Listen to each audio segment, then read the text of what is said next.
dangerous to podcast alone. I'm your ballin' all day host, Madelyn. Oh, bawling. But Falling, walling all day host, Yeah. Madelyn. not like weeping. Oh, no. Double L. Ballin'. I was like, what are you playing? I'm your, I'm your other host, Emma. I was taken aback by Madeline's weeping. Emma's bawling about me bawling. And thanks for Yeah. tuning in for the show. It's time. It's our last 7 weeks of gaming. Yeah. Yeah. Usually 3 fortnights, but today 3.5 fortnights of gaming content. You know, probably if we were actually measuring that in the game Fortnite, that would be a lot of content. 3.5 fortnights Worth of content? Yeah. worth of Fortnite games? Yeah, like games full of content. Yeah, that would be a lot of games. We I don't have agree. that much. That's what I'm saying. We don't have 3.5 fortnights worth of content. You're absolutely right. Yeah. That they aren't even. They're only on Fortnite 2, right? I don't know. Wasn't there like a whatever. We don't. None of them are Fortnite. If that wasn't clear. But it's been, bridging the new year, covering this 5th anniversary moment here. Lots of 7 weeks. Fun times. Yeah, usually I can just remember what I played in the last 6 weeks, but this time I had to be like, when was the last one? What was I doing? I know. Unbelievably, the last one was early December. Yeah, that's wild. 7 weeks is too long. If we're ever thinking about stretching how many, what we've been playing games any longer, it's too long. It's too many Yeah. weeks. It's too many weeks. Which is We not hit- to we say hit that the I right have that spot. many games, but, 6 weeks, really. Chef's kiss. So, Emma, how long is your game list? We have to divvy I this up. have 6. Yeah, Plus, we that's- played some of Kiwi again when we were home. Right. I guess we'll talk about that one first then, huh? Sure. We played some more Kiwi. We got through another season, right? Yeah. Most of another season. How are you Fall. liking Kiwi? It's fun. I like it. The drift sometimes Is rough. is rough on it. Is what I've noticed. But yeah, I feel like we talked about this last 6 weeks too, because we played it during Thanksgiving. Yeah. But it's just it's a nice balance of it's a little bit more varied, I feel like, than some of these games are in terms of using its different stages in interesting new ways. Yeah, it's not just... I really enjoyed both the Overcooked series and Moving Out, but those games definitely do just sort of progress as like, oh, it's easier for you to fall off the stage now than it was before. Yeah. Or something like that as the levels get harder. And obviously you get new dishes and new things to carry to some extent. But this one, it is interesting that they have more like a half a dozen kind of base games that you can then play around with variations of. Yeah. However, the mail delivery minigame is bull. We did a bad job. I still don't understand how it works. But if you're looking for something to scratch that Overcooked Moving Out itch, I don't know. If you're back inside with your roommates again Mm-hmm. and looking to destroy each other again, Mm-hmm. Kiwi, I think it's a little more low key. Yeah. I never feel like we're in danger of failing a level in Kiwi. I also never feel like we're in any danger of getting the gold medal. So it sort of That's falls in true. the middle there. That is true. Yeah, it's definitely... I don't know if I feel like that's correctly calibrated, because you're right that, as Emma knows, and as Clickbait Boyfriend knows, I'm very much the, like, we have to go for the gold kind of person on Overcooked and on Moving Out. And here, yeah, it just doesn't even feel, like, possible. Not that it doesn't feel possible, it feels like you'd really have to drill on it and train on it, and that's not fun. I do wonder, though, because it uses, like, the base stages and, like, adds obstacles to them, if you are actually, like, drilling it, and if you went back to, like, the very first one, if it would suddenly be really easy in comparison. But we didn't try that, so. That's true. I could see some of that. But I don't like going back to levels. I don't know. I think the nice thing about the way that most Overcooked and Moving Out levels are calibrated is that you do sort of feel like, no, if I just have a good clean run, that I'm going to be in contention for the gold, more or less. And so then it's just about not making mistakes. Whereas these ones do sort of feel like, oh man, like you've got to be moving really fast. It's not just a good clean run. It's you've got to be moving. But you're probably right that if we went back to the easy ones, we'd be a lot closer. Or the first ones, that we'd be a lot closer. Yeah. Hadn't thought about that. Anyway, Kiwi, a Talk This recommend. Yeah. I guess you'll hear more about it in April if PAX actually happens. Even if it doesn't, you could still come visit if you wanted to. For funsies. Just come visit? Yeah. What are you talking about? It was a wild concept, I know. Well, you'll hear more about it someday. The next time I'm invited into Emma's lair. Yeah. We have fun here. We wear sweatpants and we walk a dog 4 times a day. You're really selling the Airbnb here. So what else? That's our together game. Yeah, what else is on your list? Well, how many do you have? Really 5 after that. There's, the mini ones around that, but really 5. Okay. Well, I guess I'll start with, I've been continuing to play, Near Reincarnation on my phone. And I bring it up this time because they just released the new chapter, the start of the new chapter, Sun and Moon. So it's the new, overarching story arc that ties together all the little story arcs that you experience. So it's the first little story arc and the introduction to the big one. So the way this one's set up is you can get one of 2 characters. They ask you, give you a quiz of 3 questions with 2 answers each, so that you have to, get a majority on one or the other. So I got the boy for my answers. And both the boy and the girl are modern Tokyo high school students that wake up. You mentioned something about this. Yeah. Okay, continue. They wake up in the cage, which is the structure in which Near Reincarnation takes place, without any memory, of how they got there. But interestingly, they've added this thing where they have, their phone, and, parts of their phone are starting to come back online, different functions as they go further. So, in this first part, they got access to the camera again, for instance. So I think that'll be interesting to see how they utilize that in the story, I think. That's the part I think is most interesting so far. But I've got your guide. You always have a little, ghost, cartoon ghost-shaped guide in this. So I have a new mama, is what they're called. And mama also has a baby, a little baby ghost that has a really deep voice. Okay, sure. So we've got very gruff, deep-voiced baby, and really, scatterbrained mama this time. So it'll be, I'm looking forward to that, I guess.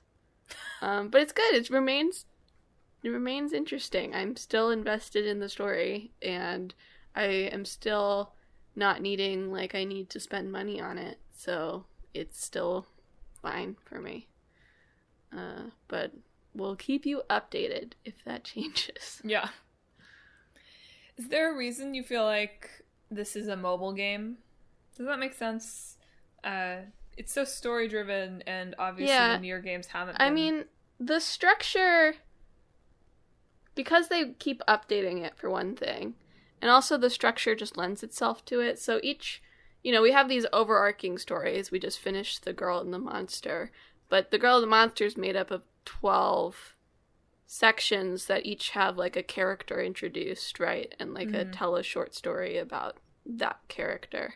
So the way it's structured is like they're coming up with new short stories about new characters as you go on, and they just sort of relate to what is happening in the overall story.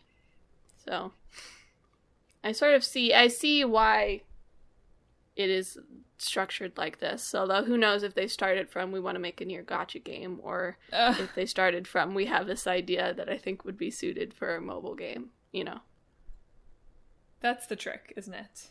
Yeah. I was just curious because, of course, you know, the big releases here have been on console in the past, and it still seems as story-driven as the others.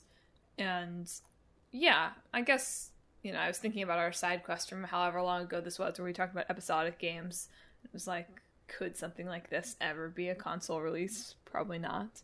If you're going to have something episodic like this, it does feel like the only way it lives these days is on mobile. Certainly the most convenient way. Well, on my list, we finished the story mode of Super Monkey Ball Banana Mania. Bawling. This past week. Bawling, exactly. That's what I was thinking of. I assume it did also make you cry, though. It did. I did cry at the end. They defeated the evil monkey, and it was all good. Yeah. I did cry a little when I then proceeded to go back and watch the AGDQ speedrun of it. And just in despair. They weren't even that good, by which I mean usually the Super Monkey Ball runners are just like so good that it's unusual when they make a mistake. And these ones were like, it was clearly like these guys hadn't practiced this nearly as much as they'd practiced the old games, and it really put into perspective how hard these levels are. And also how much better these people are at the game than I am. But it was good. It's not a game that I think that I would have finished. Well, I won't say that for sure because I am stubborn also, but it's definitely a game that for me benefited from being kind of like a shared two-player experience of it. Because I do think that there may have been levels here where I would have just quit had it not been kind of the two of us both pushing through and being stupid about pushing through them. Because some of the levels are really hard.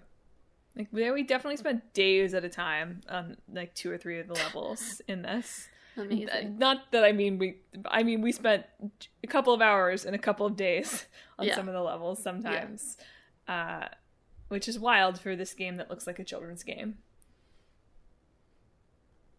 I did also discover, so I think I talked on the last side quest about the obsession with the banana fritters, who are, you know, a group of, it's like a Seiyu vocal trio. But I did discover upon rolling credits for the game that not only do they sing the theme song, Hello Banana, but they are also the voices of all the monkeys. Good. So that's how it should be. In case you'd forgotten, that's Akiyama from the Yakuza series, although he is a very big voice actor. The Japanese voice of Donald Duck. That's the Dominator from Psycho-Pass. And that's Muzan Kitsubushi from Demon Slayer.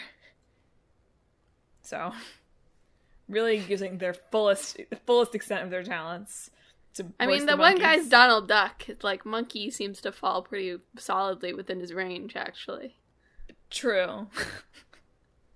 I won't deny that. Still thought it was really funny that they were like Sega was just like, hey kids, like, come on over, do the monkeys, sing the theme song. And they were like, sure, Dad. Yeah. Happy to. That's funny. I think that we are probably done with Monkey Ball with this game, even though there's tons and tons and tons more content for it. We've not played nearly all of the levels because there's way more that exist in the challenge modes, and there's like multiplayer mini games that we mostly haven't played too much of. There's like a lot of game in this game, but I do sort of feel like, you know, in reading some of the response to this game online, kind of after finishing it, and also when I was occasionally looking up levels to reassure myself that the levels that we were stuck on were like actually really difficult as opposed to just we are dumb and bad at the game, because, you know, gotta be reassured on that. Mm-hmm. Like, people are so picky about these games. They're like, the physics isn't exactly the same as it was on the GameCube. Fix it. Put it back. Go back to the original. And that's what really makes me realize, like, oh, you know, they're never going to make a new Monkey Ball game, are they, ever again? Because the people that it's for would not like it. Yeah. Because I always thought that was sort of silly. It's like, and I feel this way about Monkey Ball, and I feel this way about Katamari, right? I'm like, where are the new games? Why are you not making new games for me? Why do you keep remastering the old games? Why aren't you making new games? And for Monkey Ball, it's like, oh, why would they ever make new games when no one is ever going to be happy with the new game? Yeah. Like, they hate the one that came out for the Wii that we played last year, everybody hated. Mm-hmm. And now this one, like, all the hardcore fans are nitpicky about. It's just like, oh, okay. And also, it's just too hard for the casual person. Like, this one didn't get, like, great reviews. All the reviews I read of this when it was coming out were like, oh, this is hard and not that fun. Mm-hmm. It's interesting to try to think about, like, what was fun about the experience of Monkey Ball. 'Cause, like, it wasn't fun, but it really is just that game that's, like, you feel so good when you finish the level. It's very real. So anyway, would I recommend Super Monkey Ball Banana Mania? I'm not exactly sure that I would. It depends on if you're at a place in your life that you can sustain the levels where you're just gonna, like, slide off of the incline again and again and again and again. If you're in a place where you can mentally handle that right now, hey, go for it. If you're not, don't do this to yourself. That said, the difficulty definitely did peak in World 8, and then Worlds 9 and 10 went much faster. So it's like a marathon, probably, in that way. So if you like marathons, you might like Super Monkey Ball Banana Mania. If you just love marathons. If you love marathons. We also did finish the game playing as Kiryu, which felt a little wrong. Probably should have been a monkey, but we didn't realize we were going to finish. Oh, well. So that's Super Monkey Ball. All right. Should I give my Cold Steel 4 update? Oh, boy. Okay. Woo, look forward to this for at least, like, the next 2 or 3 episodes of this, because, wow, is my progress slow in Trails of Cold Steel 4. I just finished, like, Chapter 1, I guess. Sure. The kids... Yuna, Kurt, and Altina have reunited with Ash now. So now we're 4 out of 5 kids collected. Cool. Which is good. Still no Reen. We've not reunited with Reen yet. I had this, like, I feel like it really emulated, like, my split feelings on these games. Is there's, like, you know, the crew is looking for Ash. They find him in, like, he's one of the survivors of, like, this massacre that happened. So they find him in the ruined remains of, like, his old village where everyone he knew was, like, killed when he was, like, 4 years old or something. And, like, there's this whole thing of, like, you know, don't come near me, like, I'll shoot you like I shot the Emperor or whatever. He shoots the Emperor at the end of Cold Steel 3. Cold Steel 3 spoilers, I guess. We've been going through the plot of these games for years. If you were invested in Cold Steel's plot, you should have finished them by now, I guess. And, like, I love these kids. It got me a little bit, like, I was like, oh no, I'm going to cry a little bit. Bawling. Because I think that the new Class 7 is so good, and I love how much they're friends and, like, care about each other, right? And then it's like the writing is like, Wait, no, we were making it too much about these kids. We gotta make it about Reen. We forgot about Reen. So there's like this whole spiel of like, you think what you're going through is bad. Everyone you've ever loved has died. You're a traitor to the country. Everyone's looking for you so they can arrest you and kill you for what you did. Like, this whole awful curse took you over. But think about what Reen's going through right now. I was like, are we really? I know Reen's situation. He's like chained up and like under the effects of his, like, evil curse transformation, and his cat is yelling at him. Like, I know that sucks, but do we really have to do the whole, like, you're nothing compared to the suffering that Reen's been through? Like, and then, like, so it was like this whole whiplash of this scene, like, it would start getting me, I'd get a little emotional, and then it would be like, whoop! And then it would start getting me, and get a little emotional, and then, what, Reen? You saying, like, referring to Reen in chains made me think of him as, like, Prison Mike from The Office. With chains on your legs. So there's a free image for you. Unfortunately, both fortunately and unfortunately, Reen teaching style is not like Prison Mike's. That's probably for the best. Yeah, it's like, it's not like Reen shouldn't be brought up here. Like, Reen's a really important part of these kids' lives. Like, he helped them learn how to be, like, functional people in Cold Steel 3, all of them.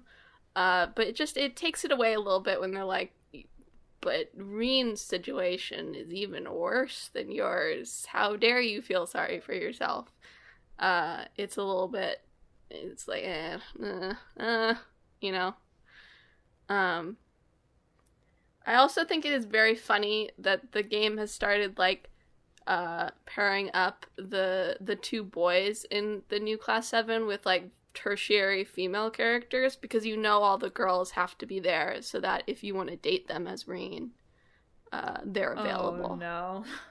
It's like, it's not like it's like Ash and Tatiana are talking. I'm like, this is cute, but I know the reason you're doing this is because Ash can't date any of the other Class 7 girls because they need to be able to date their teacher. Great. So that's my Cold Steel 4 update. Despite my whinging, I'm having a fun time with this so far. So knock on wood, we'll see how it goes from here. Every time, like, the biannual Clickbait Boyfriend asks for JRPG recommendations that he then proceeds to not play from Emma, she always recommends Trails of Cold Steel. I did this once! Just once, and I was kidding. Were you kidding, though? I was kidding. We'll do Clickbait Boyfriend with that, and I'll provide the quotes, and you'll have to provide the commentary. The Crossfell games are coming out in the West for the first time, like, next year. You could try those. I've heard those ones are good in comparison to the Cold Steel games. I don't trust you. Okay, let's see. What should I talk about next? Monster Rancher. Let's talk about Monster Rancher. So I did buy, when I went home for the holidays, I bought the new remastered Monster Rancher 1 and 2 collection. Oh, right, yeah. I have predominantly been playing Monster Rancher 1 because that is the one that I started, but I did make Clickbait Boyfriend play a little bit of Monster Rancher 2. This has clarified for me that it was definitely that we had Monster Ranchers 2, 3, and 4 over the course of childhood gaming. I must have thought that there was, like, one more Monster Rancher than there was. I kind of mashed some of these together in my head a little bit. I thought there was something between 2 and 3. But 2, even though it doesn't look exactly like my memories of the game, I think is the earliest one that we had. It's definitely not 1. We definitely didn't have 1. 1 is very old. Mm-hmm. Good, because 3 is the one I looked up afterwards where you can train your monster in different places, like different home bases, and then in 4 you can have multiple monsters. That one I remember clearly. Anyway, it's been a treat. I do feel like, so if you're not familiar with Monster Rancher, right? Monster Rancher is a monster farming sim and battle game where you are a monster rancher. Which would imply that you are raising, like, fields of monsters. But you are not. You have one monster at a time. And you and your assistant raise this monster that's generated from disc stones, which used to be CDs and now are CDs that you select from a list on the Switch. And you raise that monster and you make it battle and you hope that it gets to high ranks before it dies. So it's like Pokemon, but they are dead and you don't walk around. Basically. I've been enjoying it in that kind of like, it's sort of mindless and has clear progression sort of kind of way. It's definitely an old game in that you should be saving frequently and like just restarting from your save when things don't go well, because otherwise you're just never going to get your monster to where it wants to be, and it's going to die when it gets knocked out on a cheap hit sometime in its like first year. Right? But I had some monsters that I hated. Emma was there while I was like, I hate this monster. But Chocono is doing well. Chocono has reached A rank, Emma, in case you're wondering. Good. Do you remember Chocono? I do. I can't remember what I generated that from. One of the Final Fantasies, I guess. I guess it must have been from one of the Final Fantasies. It's kind of fun. So instead now of searching for CDs in your giant CD collection that you had in the 90s and early aughts, now you just get to search for an artist or a song name or Square Enix on the like Discstone menu, and you get a bunch of options. Unfortunately, the One Direction Remixes album is still progress locked. I really want to see what monster comes out of that now. That's why I haven't given up on this game yet, because I'm like, I need to know what the One Direction Remixes monster is. I hope it's just a fully formed, like, boy. That would be good. Like a human boy. What was my first monster from? It was like this like floaty ghost guy that I liked, but I don't remember what he came from. I don't remember what he came from either. Regina Spektor? Oh, you're right. He may have come from Regina Spektor. Yeah, we had a good Samson? Oh, that was a different one though, actually, wasn't No, Samson. Maybe he was. I feel like no, but we named our first one Sunny. Right. But I don't remember what that was referring to though. I think it's just that he had a sun face, and so we named him Sunny. Anyway, we had that. We had Kyrie, who was from Melody of Memory and did okay. And now Chocono, the dino rock monster hybrid, is doing great. Good. So again, another game that's like I'm enjoying it sort of from the nostalgia factor, and also because yeah, it's kind of like nice and mindless in a way. Monster Rancher 2 does appear to be a better game, I'll be honest. So I'm not exactly I'm feeling like I gotta beat Monster Rancher 1, right? I've gotten a monster to S rank. Chocono's at A rank. Surely I can breed a superpowered monster soon. And not breed, like mash together a superpowered monster soon and beat Monster Rancher 1 and say I've beaten it. So like I'm hanging on for that. But Monster Rancher 2 definitely had better graphics and better UI and just better options. So I probably wouldn't dive straight into Monster Rancher 2 after Monster Rancher, but I would be glad for it to be there and available for me. So there's that. Again, not exactly a game I would recommend, but I would sort of recommend it. You just have to kind of know that it's not Pokemon. Like, don't buy this instead of getting your kid Arceus. Yes. It's not that. They die. We have Pokemon Arceus at home. What? We have Pokemon Arceus at home. Get it now. It's just like a dead fairy. Maybe Pokemon can die in Arceus. I don't know. We're gonna find out. We're gonna find out. Alright. I played a short game called Genesis Noir over the holidays.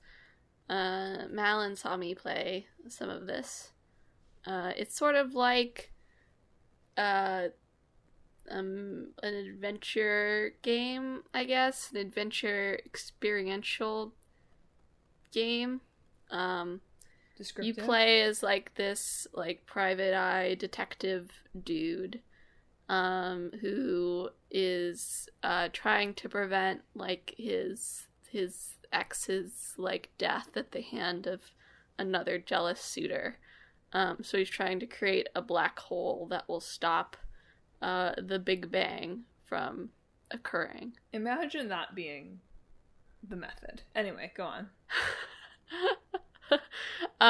It's so either like it's a metaphor for the Big Bang, or it's the Big Bang like personified, I guess. It's interesting. I don't know. I'm glad I played it. It's definitely really visually engrossing, I think. It's got this very cool look to it. It does. It's very stylized. Yeah, it's got really good music too, and the way that the visuals and the music interact is often because it's sort of jazz based, right? Like the lover is a jazz singer, and the guy shooting the gun is like a jazz trumpeter. So it's got that sort of vibe to it. And basically the way it works is you go like inside like the trail of the gunshot, right? And like pick out different points of interest that then have like little stages inside of them that are around some sort of theme of some sort that can be like kind of anything, like playing a song with some stranger across like the subway. There's one where you're like gathering pieces of pottery to put back together. I don't know. They're all sort of weird.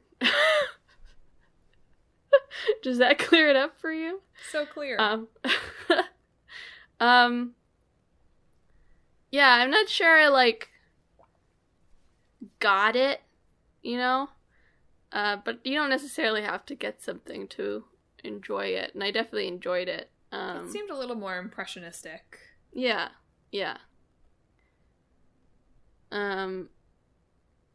Like at the end you can either like choose to stop the Big Bang or to let it happen and let like the new world be created or whatever.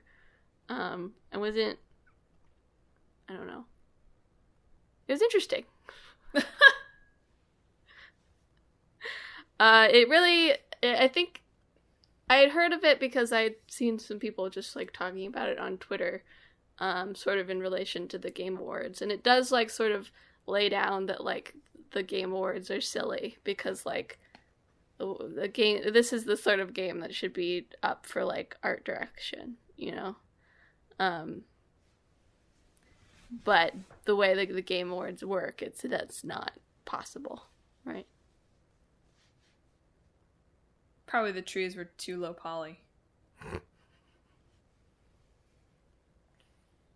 Yeah. But you know what I mean, right? No, like, I do, absolutely, yeah. Small, it just... I mean, it's hard to even imagine a Game Awards where small games could compete. Yeah. Like, it's always like there's the one, like, indie darling of the year. But even that is like... Then there's like the 4 indie categories. Right. But I feel like even the one indie darling, it's like the indie darling is never like a dark... I mean, it's a dark horse in the context of the Game Awards, but it's never that surprising what indie game it is that breaks through because the game has already clearly broken through to general consciousness. Yes. Well, maybe next year. We'll see. Maybe next year Jeff will figure out his time machine so everyone has all the time to play all the games. Get on it, Jeff. Let's get going, buddy. I'm expecting that announcement at the Summer Game Festival. I've made a time machine so that gamers can finally game and bring us together as a gamer community. You too can go back and experience E3. Exactly. Okay, so another game that I've been playing, speaking of time machines, I guess, is Skyrim. Hey, more Skyrim. How boring. More Skyrim. Just kidding. We love Skyrim updates. We love Skyrim updates. You gotta make it fun. I got the Cold Steel 4 update. You've got the Skyrim update. The things that the people look forward to. Clickbait Boyfriend tells me that I am sort of approaching the end of the story, but I've got lots of interesting Skyrim updates this time. I finished the Thieves Guild quest. Little underwhelming, except I need to tell you about the greatest glitch did I tell you about the glitch that I experienced in my Thieves Guild quest already? I don't think so. Okay, so here's what happened. Some light spoilers for Thieves Guild quest. So the last part of it where you go and you, like, return the thing that was stolen and set everything right with the goddess of thieves, boring. Dull. I thought there was going to be all sorts of, like, actually sneaky, difficult thief path to it. I just had to, like, walk in the shadow. That's it. Freaking boring. Anyway, what was really interesting, the more interesting part was pursuing the, like, thief antagonist of that arc, Mercer Frey. So we follow him to, like, a dwarven ruin. Right? The dwarven ruins are always, like, pretty good dungeons in Skyrim. They start to blend together eventually, but they're more interesting than just, like, the it's a wet cave dungeons. And so at the end, you find Mercer in this room with this, like, giant head sculpture, and you have to kill him so that you can get the skeleton key back, and then you and your buddies can leave. What happens is you kill him, but then the room starts to fill with water, so you have to leave. And I didn't know this. I was, like, panicking, looking around for the exit, but the way that you leave is you swim up through a hole in the roof. Now, I wear a water-breathing mask all the time, not because I care about water breathing, but because it gives me 20 extra carrying points, and I am always carrying the maximum amount of stuff, because I have, like, a bajillion potions that I'm like, maybe someday I'll use.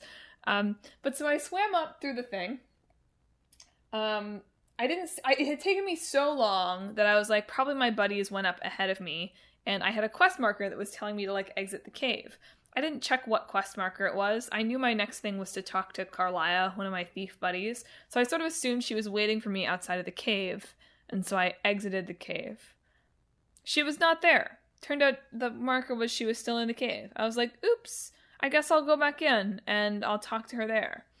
I walked back in to the top of the cave. Oh, huh, like, she's not standing outside. She hasn't swum out yet. She's not standing outside. That's weird. I go back into the water. The water is now kind of, it doesn't look like water anymore, right? Like, you could still sort of see through it, but it's, like, kind of just, like, dark gray. And in there, Carlia and my other thief buddy are just walking around. Just walking. Not swimming. Just walking around. Yeah. Eventually I got them to swim, but they would not follow me out of the exit of this place that I was clearly not supposed to be anymore. So I had to reload and kill the guy again and make sure that I didn't leave before I talked to them the next time.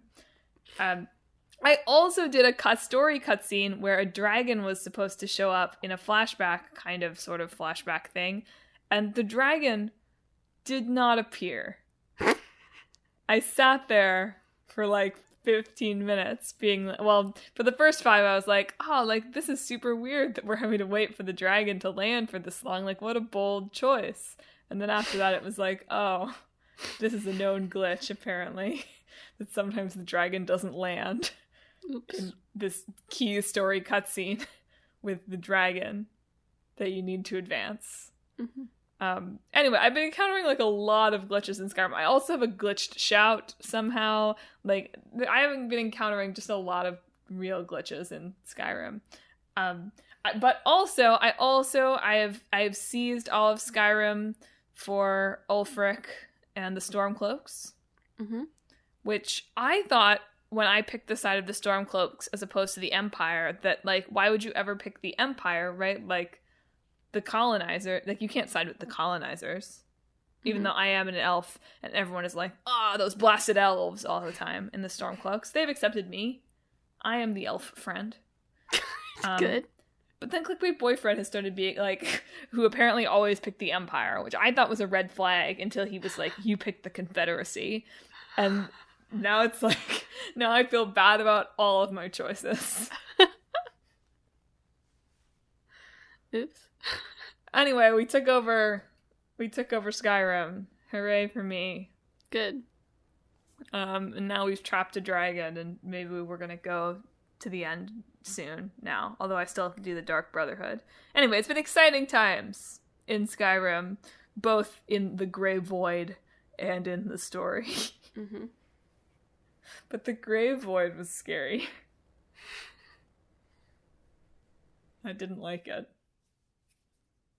Somebody should unbreak this game. I don't think that's happening. Yeah, well. Oh well.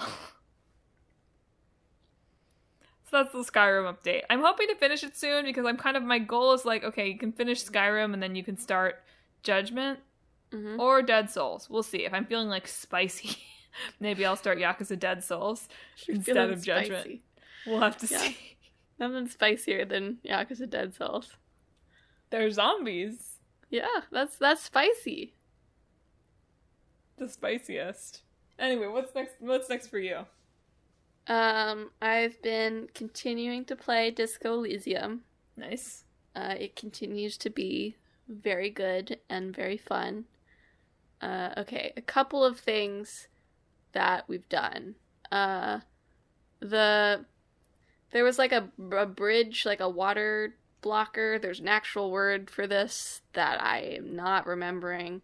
That had been broken, so you couldn't get out of like a certain part of town. A dam, but it's also like you can walk over it. I don't know. They call it something. I am not remembering what it's called. But it's opened up the other like half of the map now. So we've gone over there. Some things that we've done. Kim and the detective sat for 2 hours watching a car that was stuck in the ice until the tide went down. Kim was aware from the start that it was my car, but just felt like we should sit for a while and allow me to come to that realization on my own that I am the one who crashed and broke the bridge over to the other side. I think. Anyway, I found my badge in my half-sunken car, so that's good. However, the car is not becoming unsunk, so it's gonna stay there. I learned my name, rejected it. I still wish to rename myself, so we're still looking for ideas for a name. Everyone's calling me Harry, but I refuse. It's not Harry. I got free lodgings in the fishing village in a shack. Nice. So I no longer have to pay Gart, the motel owner, and capitalist pig, as I said. No longer to put a roof over my head. Now you're a fishing boy. I shaved my mutton chops and asked Kim what he thought, and he didn't say I was ugly, but he did imply it.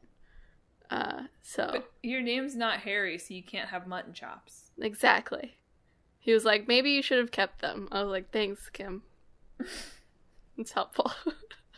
He's just jealous.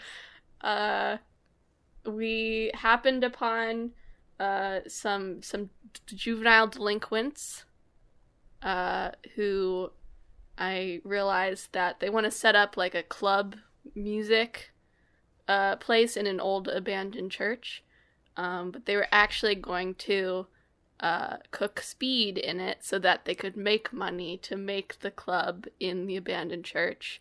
Okay. But I convinced them that their dream of creating a club in the church is too pure to sully it with speed, And now we're going ahead with the club without, the investment there. We're Nice. living on our dreams. Good. And I sang karaoke. Sang very sad karaoke song. And dedicated it to, as mentioned, capitalist pig Gart, who did let me use the karaoke machine out of the kindness of his heart. So did either Kim or the capitalist pig sing Passionate Backup? No. But Kim did stand in the front and offer moral support. But he didn't do a single oi.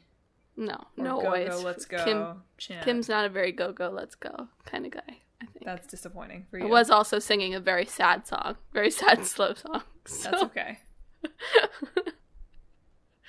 And also I've promised the cryptozoologist that I will check his traps for him to see if he's caught a cryptid. So, and I guess we've made some progress on the murder case. Also, cryptozoologist has a different vibe to it, I think, now than when the game came out. And be honest, that's true. Like, he looks for cryptids. To be a cryptozoologist is to like study the monkeys, right? Like the monkeys. Well, the fake monkeys. They're real. They're just no one's ever seen them. The monkeys. What? They said they look for like Bigfoot and stuff like that. Oh no, I was talking about the crypto monkeys. Oh yes, yeah. I assume those are cryptids. Yes, the monkeys that are in the NFTs. I really feel like I sort of wonder. Have you read about this new Will Arnett series that's coming out? No. I hope it is Will Arnett. Will Arnett from Arrested Development, right? Who used to be married to Amy Poehler, right? Yes. Will Arnett. Okay, great. I was starting to doubt myself that it was the right Will. Anyway, he's doing like a murder mystery show, but like he's on it, but then there's a celebrity guest every week that doesn't know the plot and has to improv along. And I sort of feel like maybe somebody played Disco Elysium and was like, oh, interesting. You know what? That's a good adaptation of Disco Elysium, I think. Yeah. Every day, you're someone new. Every day. I internalized the finger guns thought. So now, whenever it's appropriate, I can now throw the finger guns. I did it after I did karaoke, for instance. Do you think a Tales of the Borderlands style sequence is going to ensue at any point in this game? Which one? The finger guns one. Oh, right. Yes, it should. I hope so. I hope that's what the final confrontation is. No one actually has a real gun, because I don't have mine back yet, and I would really prefer a finger gun type shootout. I'll keep my fingers crossed, unless that would be bad for the gun.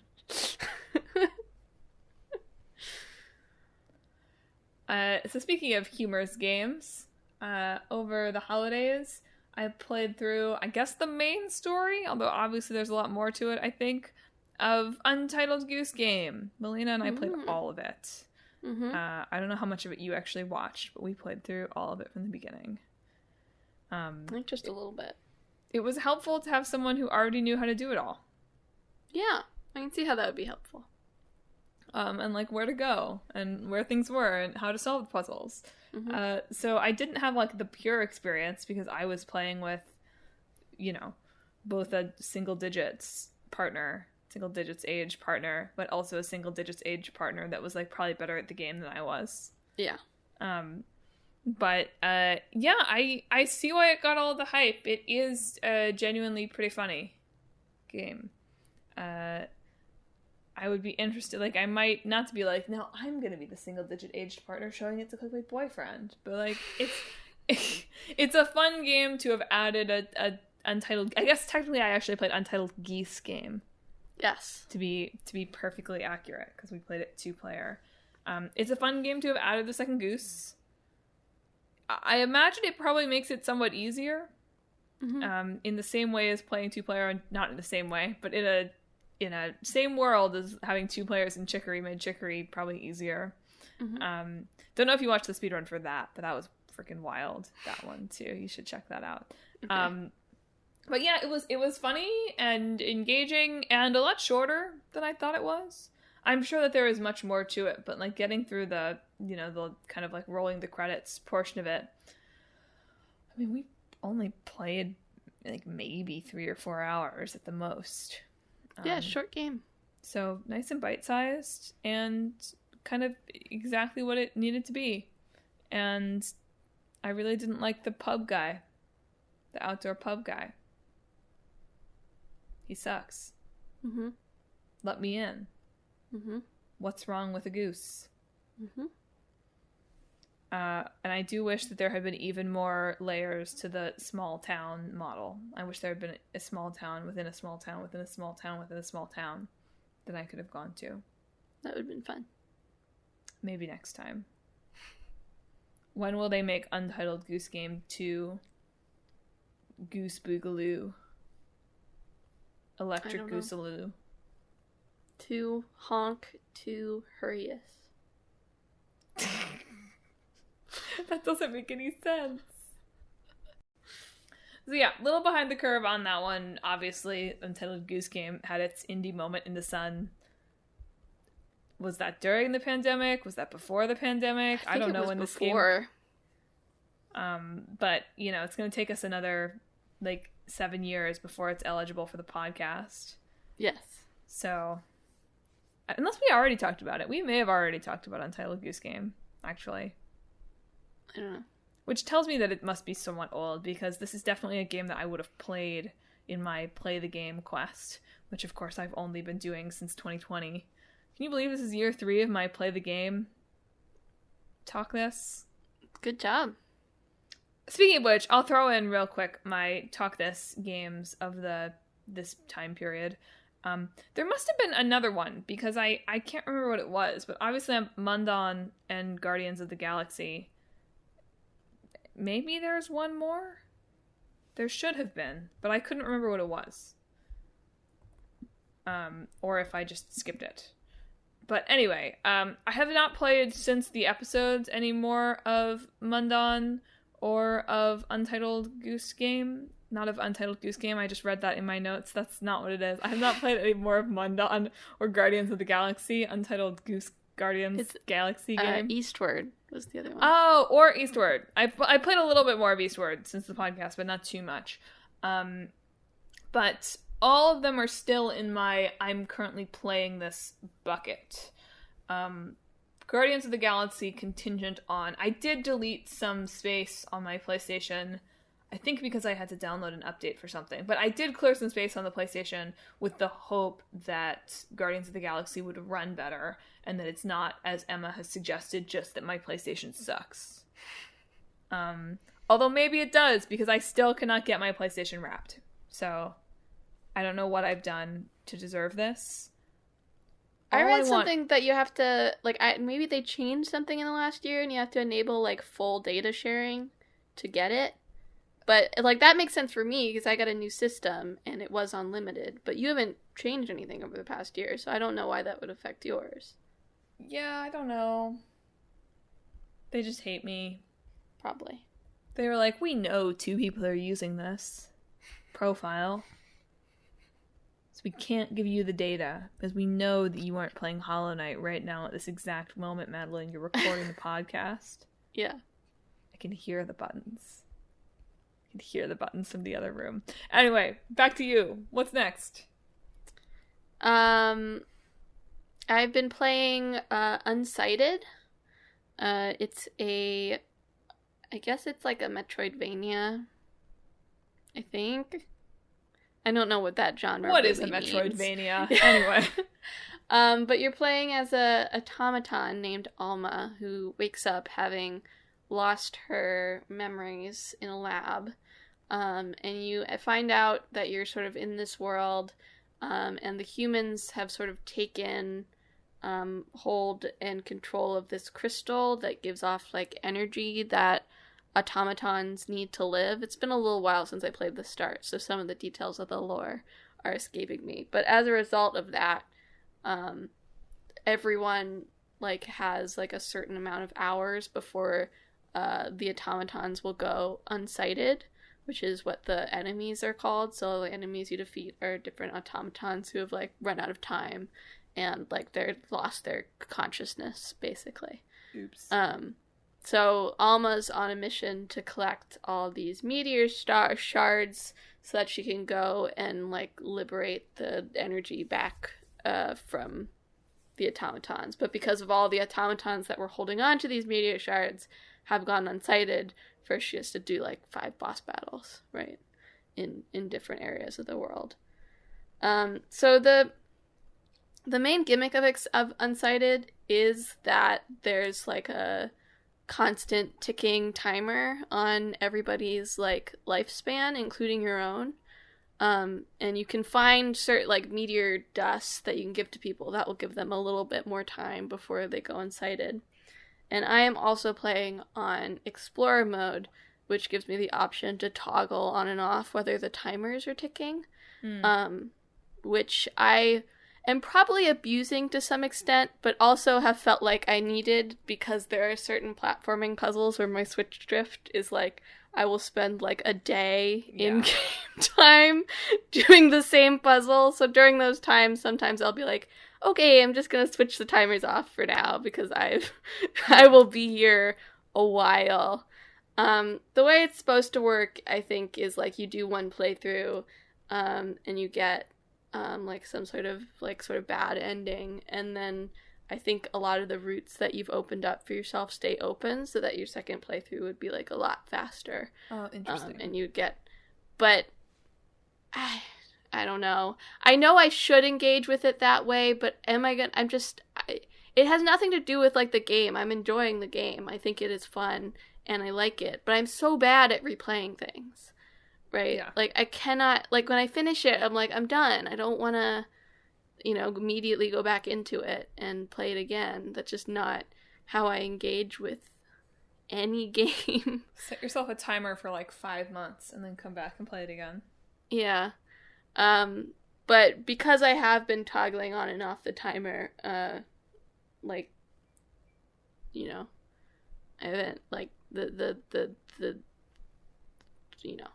what I'm saying. The timers I don't know if the listeners do. The timers haven't been going down as much as they probably should have by this point.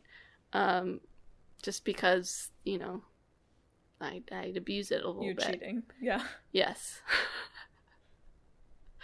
Yeah, I don't know. I've been thinking a little bit about, like, I think that mechanic is so cool, right? Conceptually. Like, I'm like, that is a brilliant idea.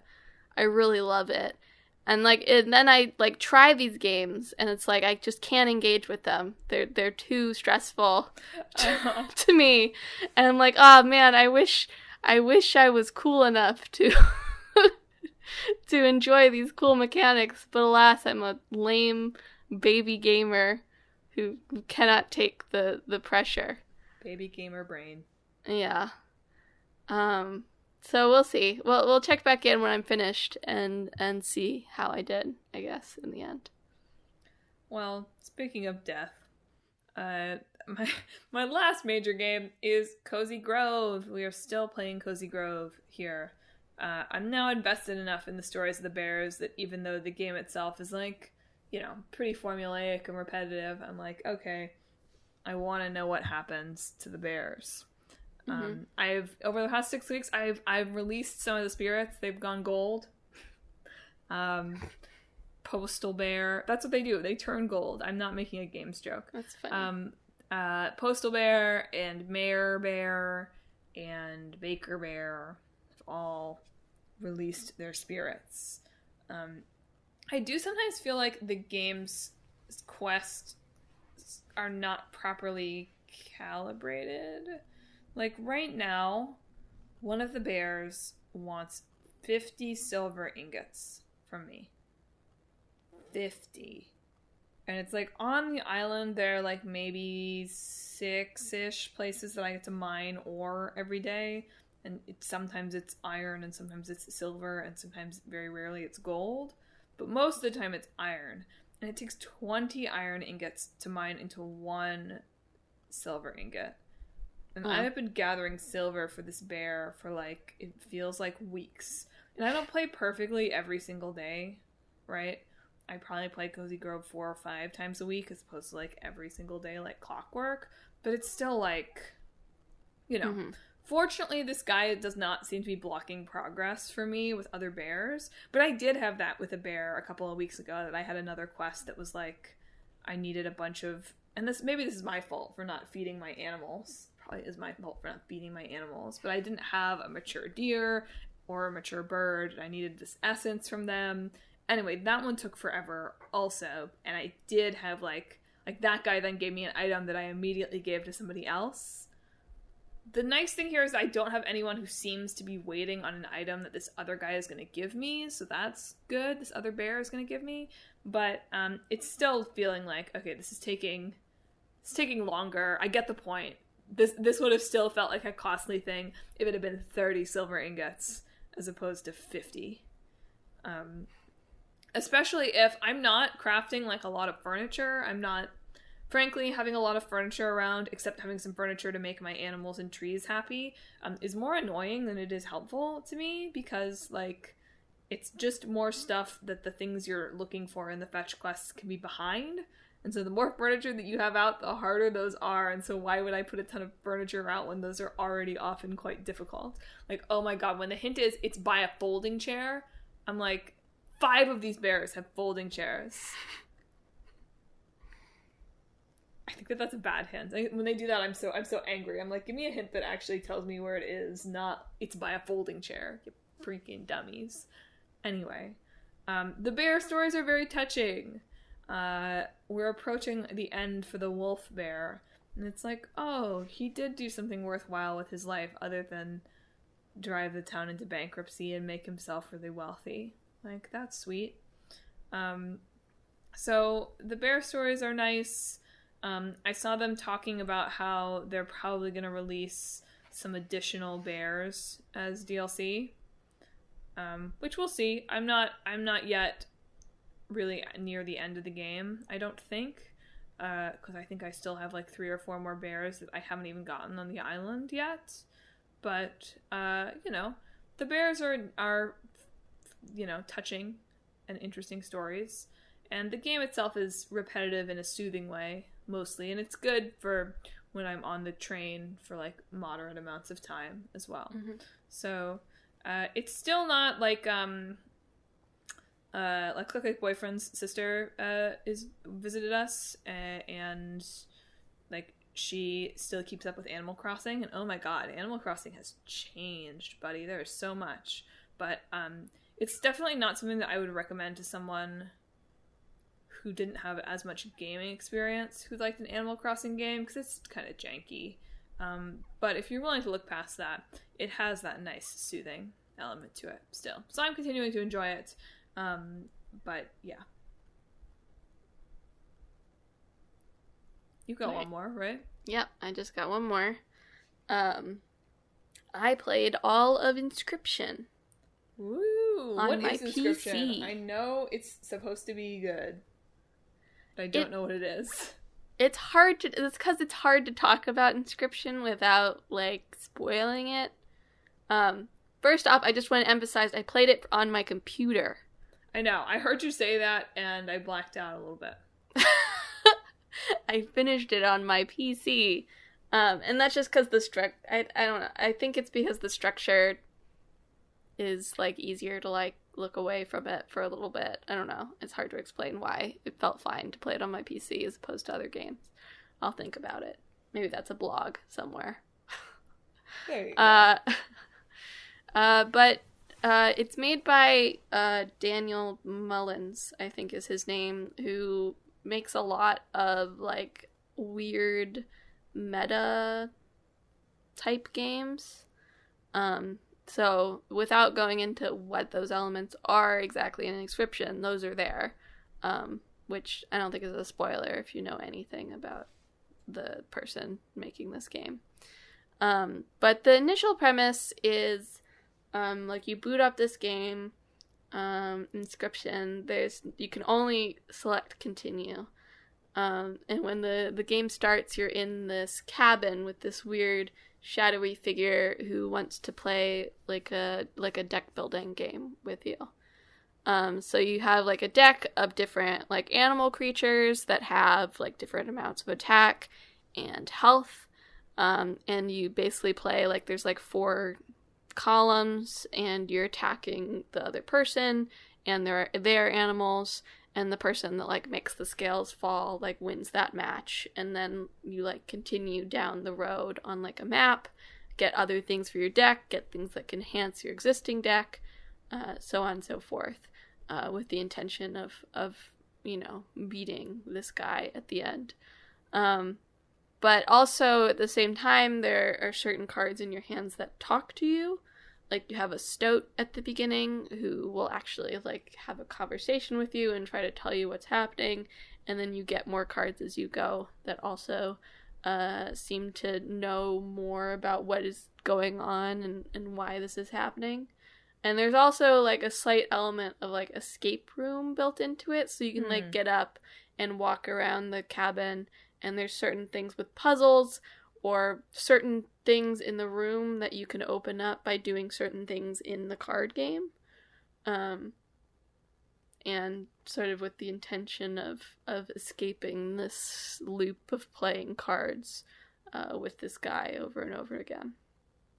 And then it continues in odd fashion from there. But that is like the initial like setup of Inscription. I liked it.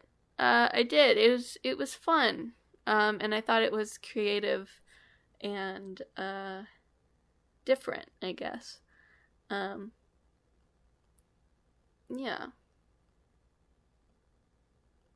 Sort of what I have to say about it, I guess. The no spoilers review.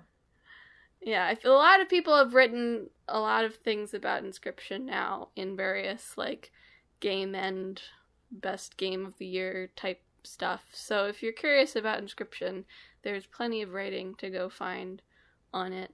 I don't think I'm as enamored as some of those other things. I think some of the later sections of the game, I think the first section of the game, and I've seen other people have this opinion as well, I think the first section of the game is the strongest section of the game. And the other ones are interesting in how they develop, but on their own aren't as interesting as the first part of the game, I guess, to try and describe it a little bit. But yeah, it goes to places that you would not expect upon first like booting it up, I guess. And also, like all of his games have like a stuff around it, right, that are outside the game with codes and things, which, are always, that stuff's like done now. They've solved it all. So, and I think generally, I always find those things more interesting to read about than actually trying to participate in anyway. So there's that as well. Well, here's the coda. Emma and I also played some Tabletop Simulator in the past 6 weeks. Oh yeah, we did. Specifically Sorry for the annual Sorry tournament. They're the developers for Tabletop Simulator are having some controversy right now. Also, yeah, there's some. They sort of seem to be trying to put their money in the right place, and whether that's enough, hard to know. Yes. But we played it pre that. And then I also played a little bit of Super Smash. Smash is... I don't like Smash. I don't think I'll ever like it. It's partially that I'm bad at it, because I don't play it. I'll admit that that's part of it, but it's not just that I'm bad at it. It's also that I think it's confusing. Alright. Is that our end? Our controversial statement on Super Smash Bros. Brings us to a close this time. Listeners, thanks for tuning in to another episode of Talk This. It's dangerous to podcast alone. What have you been playing the last 6 weeks, listeners? Can you explain to me why Luigi looks like that in his Smash screen? I'll show it to you after the episode. Okay. I mean, you'll see what I mean. It's like, why is that the pose for Luigi? Have you played any of the games that we played and you have thoughts about it? Did you participate in the Inscription game around the game stuff? Have you had horrifying Skyrim glitches that haunt your dreams of people walking around in the gray void? Any thoughts on this and more? Hit us up on social media. We're on Facebook, Twitter, Instagram, and YouTube at Talk This Podcast. You can also visit our website, www.talkthispodcast.com, where you can read all about the show, check out the games that are in the hats for main episode, leave comments in our comment section, and check out our blog featuring long-running series, Clickbait Boyfriend, and Split Screen. But most importantly, if you enjoy Talk This, you should subscribe. We're on Apple Podcasts, Google Podcasts, Stitcher, TuneIn, Spotify, Pandora Podcasts, online and on the app, Overcast, Pocket Casts, anywhere that you can find podcasts, you can find Talk This.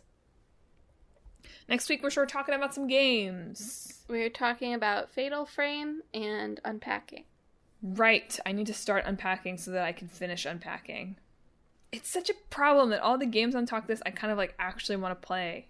Because then I have to keep playing them, and then I never get to ever play Judgment.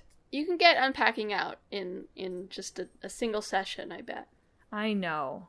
I am now distant enough from having done a bunch of packing and unpacking when I moved that I think when this game came out, I was like, too soon. But now I'm ready. Well, listeners, thanks for tuning in. Emma, do you have a sign-off? No. Cool. Listeners, I hope that this week that your friend and companion appreciates any style changes you make, particularly to your facial hair.